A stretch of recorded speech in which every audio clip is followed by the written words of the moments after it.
नमस्कार, मेरा नाम डॉक्टर पारिश शर्मा है। मैं एक काउंसलिंग साइकोलॉजिस्ट हूँ और यहाँ सुराना कॉलेज में एक असिस्टेंट प्रोफेसर हूँ। जैसे कि मैंने पिछले वीडियोस में भी कहा है, मुझे कई बार आपके सवाल आते हैं और हर बार मैं आपका जवाब नहीं दे पाता, तो इन वीडियोस के माध्यम से हम कोशिश करते हैं कि ज़्यादा से ज़्यादा सवालों का हम जवाब दें। तो एक ऐसा सवाल जो कई बार आया जाता है हमारे पास में, वो है कि मैं लोगों से मदद मांगने में क्यों इतना हिचकिचाता हूँ, लोगों से मदद मांगने में मुझे इतनी शर्म क्यों आती है। तो थोड़ा आज इसके ऊपर बात करते हैं, इसे समझने की कोशिश करते हैं और फिर इसके क्या सॉल्यूशन, क्या इसके जवाब हो सकते हैं, उसको भी थोड़ा हम समझने की कोशिश करते हैं। तो अगर हम हमारी संस्कृति को, हमारी सभ्यता को देखें तो हमने मदद और सेवा के ऊपर बहुत एक इम्पोर्टेंस दी है। जैसे कि अगर हम देखें कि भारतीय सेना का मोटो है सेवा परमो धर्म। हम मानते हैं कि लोगों की सेवा करना सबसे बड़ा और सबसे महत्वपूर्ण धर्म है हमारा। तो अगर हम देखें तो हर एक व्यक्ति को हमारे देश में कहा जाता है कि लोगों की मदद करना ही आपका सबसे महत्वपूर्ण काम है। लेकिन अगर हम दूसरी तरफ देखें, अगर हम सिचुएशन को थोड़ा विपरीत करके देखें, तो हम मदद मांगने में हमेशा हिचकिचाते हैं। तो इसका ऐसा कारण क्या है, इसकी क्या ये वजह है, ये थोड़ा हम समझने की अब कोशिश करेंगे। तो पहली बात तो ये है कि कई बार हमारे मन में एक हीन भावना आ जाती है, हमारे मन में एक ऐसी भावना आ जाती है कि अगर मैं लोगों से मदद मांग रहा हूँ तो शायद इसका ये मतलब है कि मैं कमज़ोर हूँ, शायद इसका ये मतलब है कि मैं ऐसा ज़रूरतमंद इंसान हूँ जो अपनी ज़रूरतों को पूरा नहीं कर पा रहा है, और इसकी वजह से शायद लोग मुझे अलग नज़रिए से देखने लगेंगे। लोग सोचने लगेंगे कि मैं अपना काम, अपनी चीज़ें अच्छे से नहीं कर पा रहा हूँ। तो शायद इसकी वजह से कई बार हम हिचकिचाते हैं।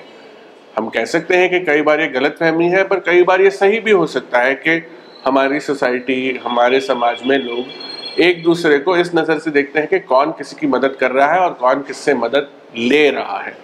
तो एक ये कारण हो सकता है।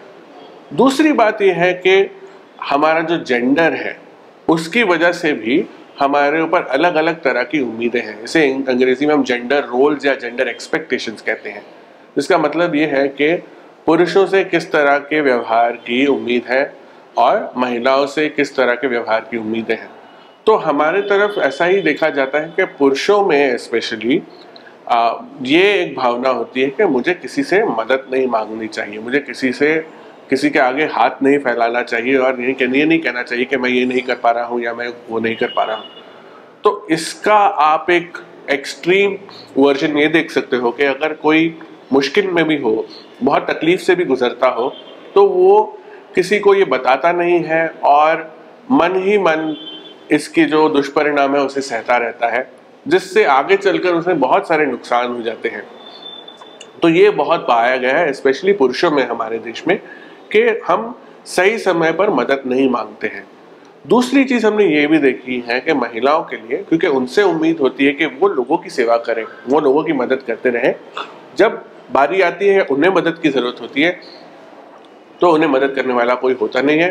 क्योंकि शायद ऐसा हमारे समाज में कई बार माना जाता है कि महिलाओं को खुद की जो है मदद अपने आप करनी चाहिए, उनकी सेवा करने के लिए, उनकी मदद करने के लिए कोई अलग से नहीं आएगा। ये कई बारी हमारे समाज में एक बहुत ही एक धारणा होती है और एक बहुत ही एक पुरानी मानसिकता वाली धारणा है कि ऐसा होता है। तो इन कारणों की वजह से भी लोगों को लग सकता है कि अगर मैं मदद मांगना चाहूँ भी तो या तो मुझे गलत तरीके से देखा जाएगा, या अगर मैं मदद मांगू तो कोई आएगा भी नहीं, कोई होगा भी नहीं मेरी मदद करने के लिए। तीसरा एक कारण हो सकता है इसका कि आपके बचपन में आपके अनुभव कैसे रहे। इसे अंग्रेजी में हम कहते हैं अटैचमेंट स्टाइल।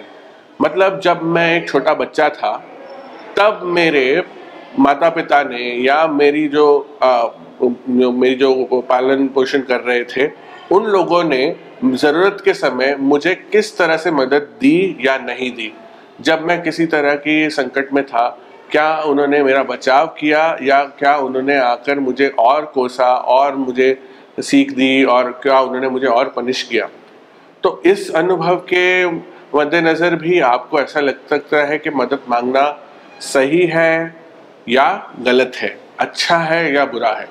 जिन लोगों के परिवार वालों ने, जिन लोगों के माता पिता ने सही तरीके से उनकी सहायता की, उन्हें सपोर्ट किया, उन्हें कभी ऐसा नहीं महसूस करवाया कि मदद मांगना एक बुरी बात है, वे बड़े होकर भी बेझिझक लोगों से मदद मांग सकते हैं, सहायता मांग सकते हैं, और उन्हें ऐसा नहीं लगता है कि मदद मांगने से मैं छोटा हो जाता हूँ। लेकिन जिन लोगों को कोसा गया हो, गालियाँ दी गई हो, उनका मजाक उड़ाया गया हो मदद मांगने के लिए, या स्कूल में उनको चिढ़ाया गया हो, उनको किसी तरह की पनिशमेंट दी गई हो गलत काम करने की और मदद मांगने की, तो उनके मन में ये बात बैठ जाती है कि मदद नहीं मांगनी है। चाहे गलती हो जाए, चाहे कुछ नुकसान हो जाए, पर लोगों से मदद मांगना ये उससे भी बुरा परिणाम है।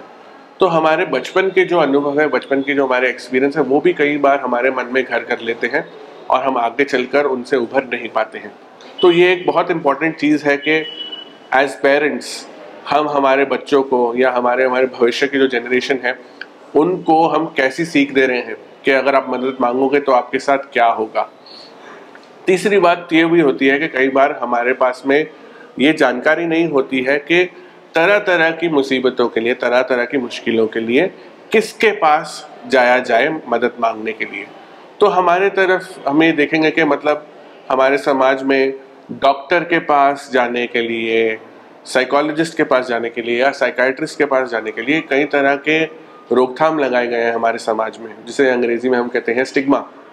मतलब इस ये है कि हमारे समाज में ऐसी धारणाएं हैं कि आपको डॉक्टर के पास तभी ही जाना चाहिए जब आप बहुत ही बीमार हो, जब आपके बीमारी के लक्षण इतने ज़्यादा हो गए हैं कि आप उसे बिल्कुल नहीं सह सकते हैं।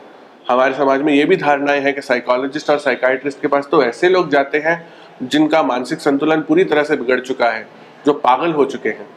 दवाइयाँ लेना इसका मतलब ये है कि आपको बहुत ही बुरी मानसिक बीमारी है। काउंसलिंग के पास जाना इसका मतलब ये है कि आप बहुत कमज़ोर हो चुके हो, पूरी तरह से टूट चुके हो, इसलिए आपको किसी के पास बात करने के लिए जाना पड़ रहा है। लेकिन ये सारी की सारी जो बातें हैं ये गलत धारणाएं हैं, और इनसे न केवल आपको मानसिक रूप से लेकिन शारीरिक रूप से भी बहुत नुकसान हो सकते हैं। तो ये कुछ कारण है जिसकी वजह से लोगों को हिचकिचाहट महसूस होती है, शर्म आती है, हीन भावना का अनुभव होता है मदद मांगने के लिए। लेकिन मैं ये कहूँगा कि जितना इम्पोर्टेंट है किसी की सेवा करना, किसी को मदद करना, उतना ही इम्पोर्टेंट है कि सही समय पर सही व्यक्ति से मदद लेना। और अगर सही व्यक्ति से आपने सही समय पर मदद ले ली, इससे आप कमज़ोर नहीं होंगे, इससे आप नीचे नहीं हो जाएंगे, इससे आप कम नहीं हो जाएंगे। इनफैक्ट आप इससे अच्छे होकर आगे बढ़कर उभर कर आ सकते हैं और पूरी तरह से किसी मुसीबत से बाहर आ सकते हैं। तो अगर किसी से मदद मांगने से मामला सुलझ सकता है उलझने के बजाय, तो ये अच्छा ही होगा। और जैसे कि हम कह रहे हैं कि लोगों की मदद करना सबसे बड़ा धर्म है, तो अगर सब लोग मदद करें तो कोई ना कोई तो मदद लेता होगा, तो इसमें कोई बराबर खराब बात नहीं है। तो यही बात को आप अगर अपने मन में ध्यान रखें, और अगर कोई व्यक्ति आपसे मदद ले रहा है तो उन्हें कभी ऐसे शर्मनाक चीज़ है, ये गलत चीज़ है, ऐसा महसूस ना कराएं, तो हम एक ऐसा कल्चर बना सकते हैं, एक ऐसी सभ्यता बना सकते हैं आगे, जो ना केवल मदद देने को एक बहुत अच्छी बात मानते हैं, बट लेकिन मदद लेने को भी एक अच्छी बात मानते हैं। क्योंकि एक सोसाइटी जहाँ पर लोग एक दूसरे को सहारा देते हैं और ज़रूरत के वक्त एक दूसरे के साथ खड़े रहते हैं, वही सोसाइटी आगे चलकर प्रोग्रेस करती है, वही सोसाइटी आगे चलकर और विकास करती है। तो यही उम्मीद के साथ मैं आज के लिए आपसे इजाज़त लूँगा, और आशा करता हूँ कि इस वीडियो से आपको इस सवाल का सही जवाब मिला होगा। इसी तरह के सवाल आप मुझे भेजते रहिएगा।